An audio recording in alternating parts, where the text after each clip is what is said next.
প্রিয় বন্ধুরা, আজ আপনাদেরকে একটি দারুণ গল্প শোনাতে যাচ্ছি। আশা করি মন দিয়ে আপনারা এই গল্পটি শুনবেন। অনেকদিন আগের কথা।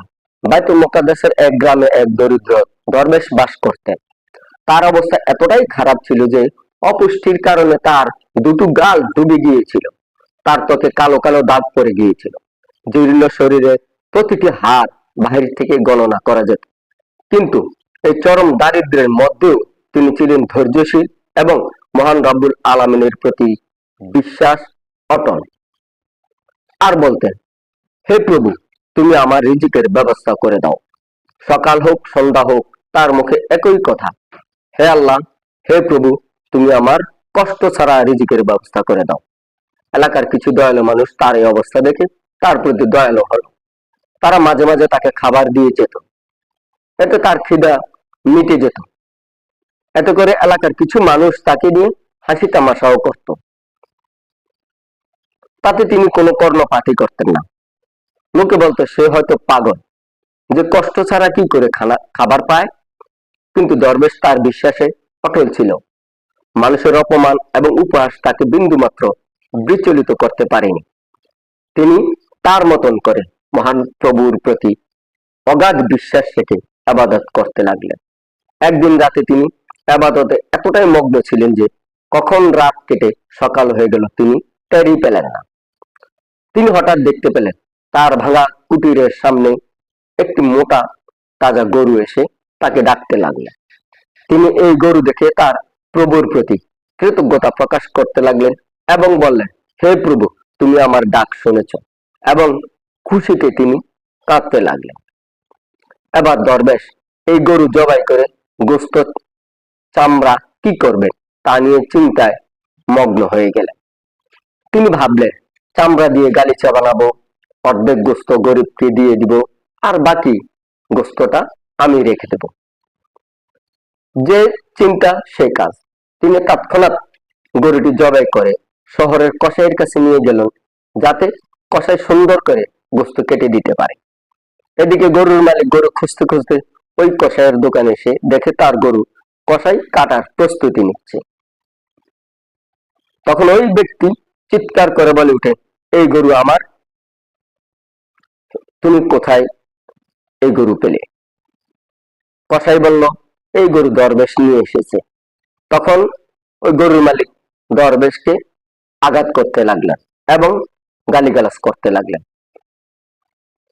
তখন দরবেশ বলে, তুমি আমাকে কেন মারছো? এই গরু আমাকে আমার প্রভু দান করেছে। কিন্তু গরুর মালিক বলে যে এই গরু আমার এবং আমি অনেক যত্ন সহকারে তাকে লালন পালন করেছি, তুমি কেন এটাকে জবাই করলে?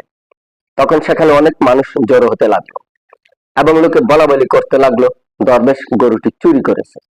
দরবেশ লোকদেরকে বলল, তোমরা তো আমাকে অনেক দিন ধরে চেনো, আমি কি চুরি করতে পারি? তখন কিছু লোক দরবেশকে বিশ্বাস করতে লাগলো, বাকি কিছু লোক দরবেশকে গালমন্দ করতে লাগলো। তখন গরুর মালিক বলল, ঠিক আছে, তুমি কাজীর কাছে চলো, কাজী এর বিচার করবে। সে দরবেশকে টানতে টানতে কাজীর দরবারে নিয়ে গেল। আর যেতে যেতে দরবেশের নামে নানা ধরনের আজে বাজে কথা বলতে লাগলো। মানুষ মানুষও ওই লোকটির কথা শুনে দরবেশকে গালমন্দ করতে লাগলো। এই অবস্থায় দরবেশ অসহায় হয়ে পড়লেন এবং তার প্রভুর নিকট প্রার্থনা করতে লাগলেন এবং বললেন, হে প্রভু, তুমি তো সবই জানো, তুমি আমাকে এই অবস্থা থেকে রক্ষা করো। অবশেষে তারা কাজীর দরবারে গেল। কাজী ছিলেন অত্যন্ত ন্যায়পরায়ণ এবং সৎ মানুষ। গরুর মালিক অভিযোগ করে বলল, এই ভণ্ড আমার গরু এবং সম্পদ চুরি করে নিয়ে গেছে, আমার গরু জবাই করে ফেলেছে। হে কাজী, আপনি তার বিচার করুন, কেন সে আমার সাথে এমনটি করলো? কাজী সাহেব দরবেশকে জিজ্ঞাসা করলেন, তুমি আমাকে বলো, হে দরবেশ, এই গরু কেন তুমি জবাই করলে?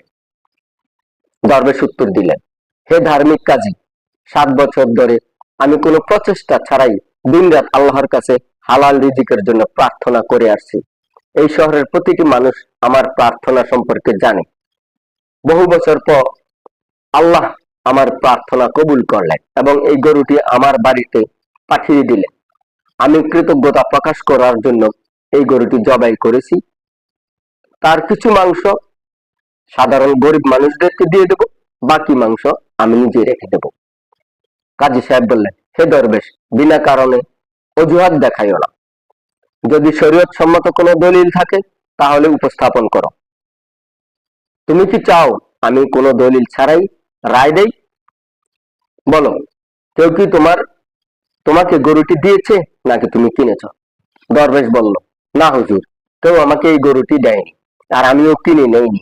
তখন কাজী বললেন, হে দরবেশ, তাহলে এই গরুর মালিককে গরুর দাম দিয়ে দাও। কাজীর কথা শুনে দরবেশ হতাশ হয়ে কেঁদে ফেললেন এবং প্রভুর নিকট বললেন, হে আমার প্রভু, হে দয়ালু ঈশ্বর, এই কাজীর কাছে আমার সত্য প্রকাশ করুন। দরবেশের তীব্র আর্তনাদ দেখে কাজীর মনে দয়া হল। তিনি গরুর মালিক এবং লোকজনকে বললেন, আমি এই দরবেশকে আজকের জন্য সময় দিচ্ছি। এই মামলার শুনানি আগামীকাল পর্যন্ত স্থগিত রাখা হয়েছে, যাতে আমি এই বিষয়টি আরো ভালোভাবে তদন্ত করতে পারি। সেই রাতে কাজী নামাজ পড়তে পড়তে ঘুমিয়ে পড়লেন। তারপর তিনি স্বপ্নে শহরের বাইরে একটি জঙ্গলে একটি কুড়ির ঘরে বসে থাকা একজন বৃদ্ধ লোককে দেখতে পেলেন। তিনি কাজীকে বললেন, ওহে কাজী, দরবেশের মামলা রায় দেওয়ার আগে তোমাকে অবশ্যই আমার সাথে দেখা করতে হবে। তারপর সকালে কাজী ঘুম থেকে উঠেই সাথে সাথে জঙ্গলের দিকে চলে গেলেন। সেখানে তিনি স্বপ্নে দেখা কুড়িঘরটি দেখতে পেলেন। দরজায় টোকা দেওয়ার সাথে সাথেই ভেতর থেকে একটি আওয়াজ এলো, ওহে কাজী, ভেতরে এসো, আমি তোমার জন্য অপেক্ষা করছিলাম। তারপর যখন কাজী ঘরে প্রবেশ করলেন, বৃদ্ধ লোকটি দরবেশ এবং গরুর মালিকের মামলা সম্পর্কে এমন কিছু তথ্য দিলেন যা কাজীকে হতবাক করে দিল। তিনি গরুর মালিকের উপর রেগে গেলেন এবং বৃদ্ধ লোকটিকে ধন্যবাদ জানিয়ে আদালতে ফিরে এলেন। পরের দিন আবার আদালত বসলো। চারপাশে লোকের ভিড় ছিল। গরুর মালিক চিৎকার করে বললেন, কাজী সাহেব, এই দরবেশ একজন মহা অত্যাচারী, তাকে কঠোর শাস্তি দিন। কাজী সাহেব গরুর মালিককে বললেন, চুপ করো, এখনই তোমার অভিযোগ তুলে নাও। গরুর মালিক চিৎকার করে বললেন, এটা কোন বিচার? ওই দরবেশ আমার গরুকে হত্যা করেছে, আর আপনি বলছেন অভিযোগ তুলে নিতে। কাজী সাহেব বললেন, যখন আল্লাহ তোমার এত বড় পাপ গোপন রেখেছে, তখন তোমারও ধৈর্য ধরা উচিত। কিন্তু লোকটি তার দাবিতে অটল রইল। তারপর কাজী সাহেব কঠোর রায় ঘোষণা করলেন। কাজী সাহেব বললেন, আমি তোমাকে তোমার সমস্ত মূল্যবান জিনিসপত্র এবং এই দরবেশের হাতে তুলে দেওয়ার নির্দেশ দিচ্ছি। তুমি যদি এখনো আপত্তি করো তাহলে তোমার জন্য আরো কঠোর শাস্তির অপেক্ষা করছে। এই কথা শুনে লোকটি তার মাথায় ধুলো মেখে কাপড় ছিঁড়ে গড়াগড়ি করতে লাগলেন এবং কাঁদতে লাগলেন। তখন সে কিছুতেই শান্ত হলো না। কাজী সাহেব তাকে কাছে ডেকে বললেন, ওহে দুর্ভাগা, তোমার ভাগ্য খারাপ, তাই তোমার পাপ ধীরে ধীরে প্রকাশ পাচ্ছে।